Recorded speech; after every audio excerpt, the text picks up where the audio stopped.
सेहत कार्यक्रम में श्रोताओं आप सभी का बहुत बहुत स्वागत है। आज इस कार्यक्रम में हमारी मेहमान है स्त्री एवं प्रसूति रोग विशेषज्ञ डॉक्टर रितु गुप्ता।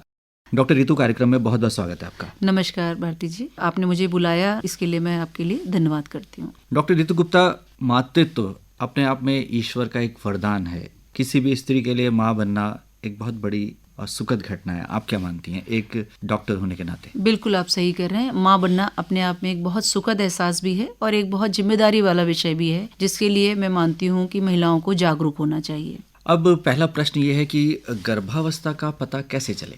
नियमित तौर से महिलाओं को जो मासिक होता है, अगर वो कभी मिस हो जाता है तो उसके बाद उन लोगों को प्रेगनेंसी टेस्ट करना चाहिए यूरिन के द्वारा। अगर वो पॉजिटिव आता है तो एक अल्ट्रासाउंड जरूर करा के अपना गर्भावस्था के बारे में पता करना चाहिए, क्योंकि प्रेगनेंसी दो तरह की होती है, नॉर्मल और एक टॉपिक। तो अल्ट्रासाउंड कराना बहुत जरूरी होता है। ये आपने बताया कि गर्भावस्था का पता इससे चल सकता है। वैसे यदि हमारे देश में बात करें तो ये एक्सीडेंटल भी होता है, लेकिन अब जो नई पीढ़ी है वो प्लान कर रही है। तो प्लानिंग यदि हम कर रहे हैं तो किस तरह की बातें हमें ध्यान में रखनी होंगी? प्लानिंग करते समय महिलाओं को विशेष तौर पे ये ध्यान रखना चाहिए कि उनका आहार बहुत अच्छा होना चाहिए। जिस समय वो प्लान कर रही हैं, फॉलिक एसिड रिच डाइट लेनी चाहिए, ग्रीन लीफी वेजिटेबल वगैरह लें, अल्कोहल और स्मोकिंग से अपने आप को दूर रखें, जंक फूड अवॉइड करें, क्योंकि आजकल समाज में पीसीओडी भी बढ़ रहा है, जिसमें कि गर्भधारण करना मुश्किल हो रहा है। अब हम आयु की बात करते हैं। कौन सी आयु सबसे मुफीद रहेगी, या एक ऐसी आयु जिसमें एक स्त्री को यदि माँ बनने का सौभाग्य मिलता है तो उसमें सब कुछ ठीक रहता है? चूंकि महिलाओं की प्रजनन क्षमता 32 साल के बाद कम हो जाती है और इसके बाद आनुवांशिक बीमारी होने का भी थोड़ा भय रहता है, इसलिए गर्भ धारण करने के लिए 25 साल से 32 साल की उम्र सबसे बेहतरीन उम्र मानी जाती है, जिसमें कि उसमें उनको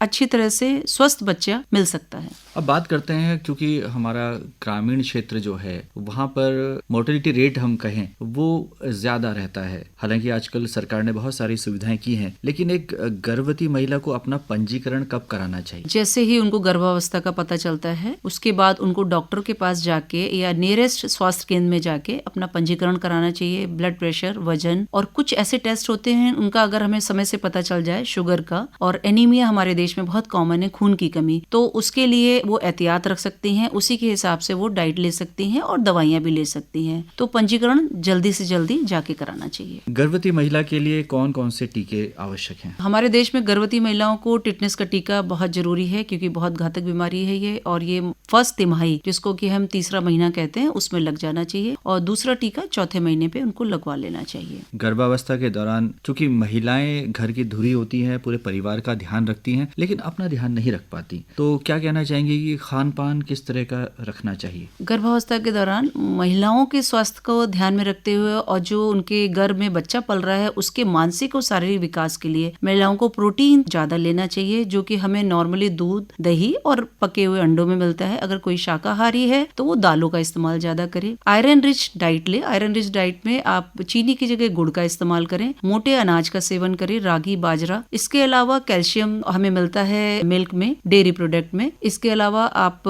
विटामिन की कमी को पूरा करने के लिए एक फल, मौसम का फल जरूर खाएं। कोई महंगी चीज खाने की जरूरत नहीं है, मौसम के फल और सब्जी जरूर खाएं।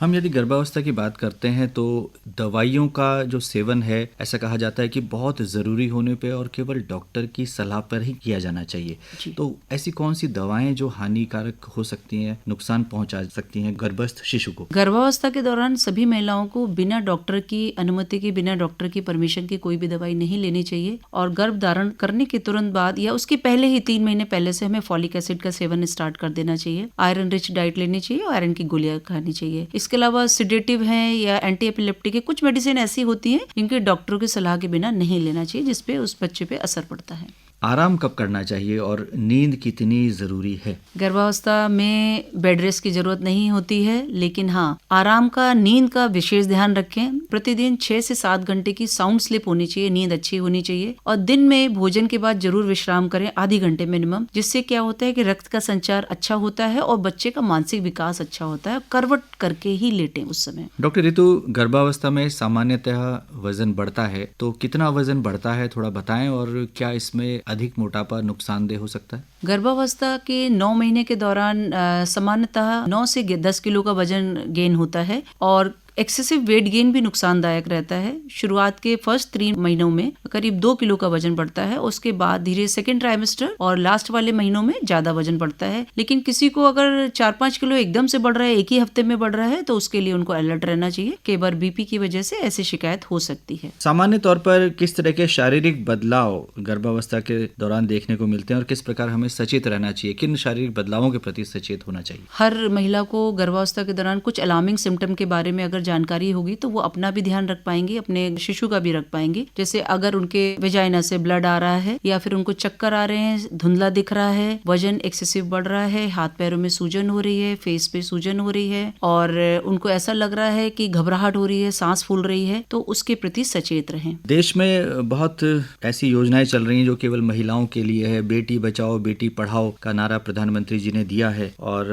हमारे देश में जो सेक्स रेशियो है उसमें भी निरंतर बदलाव आता रहा है। तो आप क्या कहना चाहेंगे कि हमें जो जांच होती है सेक्स की ये करवानी चाहिए और ये क्यों इसको एक सामाजिक अपराध नाम दिया गया है? बिल्कुल जांचें नहीं करानी चाहिए। महिलाओं को इसको अपने घर वालों को भी मना करना चाहिए कि ये नहीं कराना, क्योंकि बेटा या बेटी दोनों समान होते हैं और ये इस तरह की जांचें करेंगी तो समाज से जब महिलाएं नहीं बचेंगी तो समाज कैसे चलेगा। इसलिए इन जांचों के प्रति अपने घर वालों को, सास ससुर को भी आगाह करना चाहिए कि मैं भी एक महिला हूँ, तो इस तरह की न बातें सुननी चाहिए ना करनी चाहिए। प्रसव के क्या संकेत होते हैं डॉक्टर ऋतु? प्रसव यूजली 9 महीने के पूरा होने पर ही होता है, लेकिन किसी किसी को जल्दी भी हो जाता है। तो उसमें पेट में दर्द का रहना और वजाइना से पानी का आना, ब्लड का आना, कुछ ऐसे साइन सिम्टम होते हैं जिसके लिए वो डॉक्टर से तुरंत मिलना चाहिए उनको।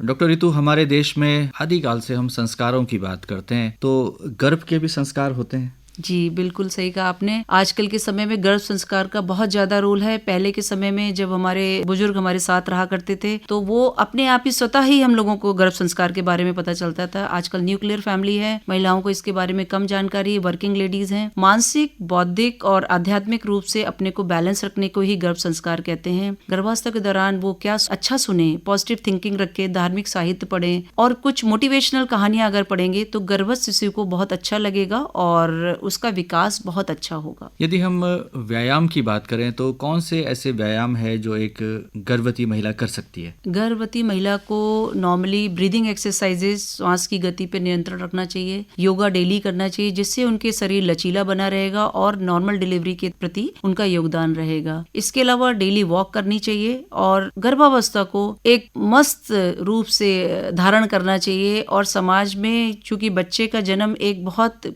कहा ना वरदान है, तो जब एक वो शारीरिक रूप से और मानसिक रूप से स्वस्थ बच्चे को जन्म देंगे तो एक बहुत अच्छे समाज का निर्माण होगा। आमतौर पर आजकल जो देखने में आ रहा है कि सिजेरियन की तरफ ज्यादा रुझान है महिलाओं का, तो ऐसा क्यों है कि आजकल जो सामान्य प्रसव है वो नहीं हो रहे? नहीं, ऐसी बात नहीं है कि सामान्य प्रसव नहीं हो रहे हैं। और प्रसव अगर किसी वजह से सिजेरियन करना पड़ता है तो उसके भी कई कारण होते हैं। और महिलाएं अगर माँ बनने की तैयारी समय से करना स्टार्ट कर दे तो मैं मानती हूँ कि सामान्य प्रसव की दर बढ़ जाएगी। वो एक आजकल की महिलाएं मानसिक रूप से तो बहुत स्ट्रांग हो गई हैं, लेकिन फिजिकल एक्टिविटी नहीं है, तो व्यायाम करती रहें, जंक फूड अवॉइड करें, अल्कोहल स्मोकिंग से दूर रहें, अपने आप को स्वस्थ रखें, पॉजिटिव रखें और ब्रीदिंग एक्सरसाइज करेंगी, अपना बॉडी का टॉलरेंस अगर बढ़ाएंगी तो समान प्रसव भी होता है और आजकल भी हो रहे हैं। लेकिन कुछ समस्याएं ऐसी होती हैं कि अगर गर्भावस्था के दौरान पेट में बच्चे ने लैट्रिन कर दी है, ज्यादातर कारण यही होता है फीटल डिस्ट्रेस, तो उसमें सिजेरियन बच्चे को बचाने के लिए करना पड़ता है। अब हम बात करते हैं कि हमारे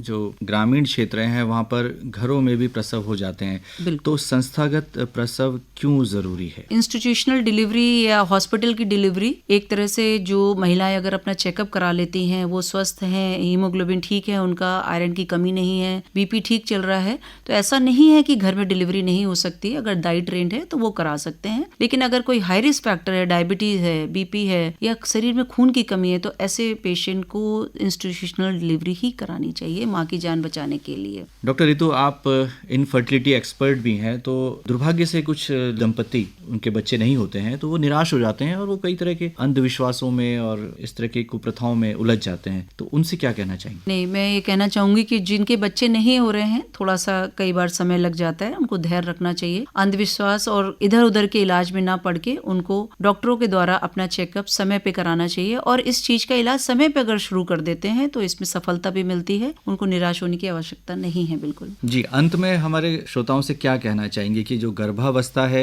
इसमें किस तरह से अपना ध्यान महिलाएं रखें? मैं सभी महिलाओं से यही आग्रह करना चाहेंगी कि जो उनके घर में बालिकाएं हैं उनको बालिका अवस्था से ही स्वास्थ्य के प्रति जागरूक रखें, उनमें और बेटों में कोई भेदभाव ना रखें, उनकी डाइट भी वैसे ही हो, आयरन रिच डाइट हो, और जब भी वो प्रेग्नेंट होती हैं तो उनको जरूर से डॉक्टर को भी दिखाएं और उनका स्वयं भी ध्यान रखेंगी तो माँ और बच्चा दोनों स्वस्थ रहेगा। तो डॉक्टर रितु गुप्ता, आज आप इस कार्यक्रम में आई और आपने बहुत ही महत्वपूर्ण जानकारी हमारे श्रोताओं के साथ साझा की। आपका बहुत बहुत आभार, धन्यवाद।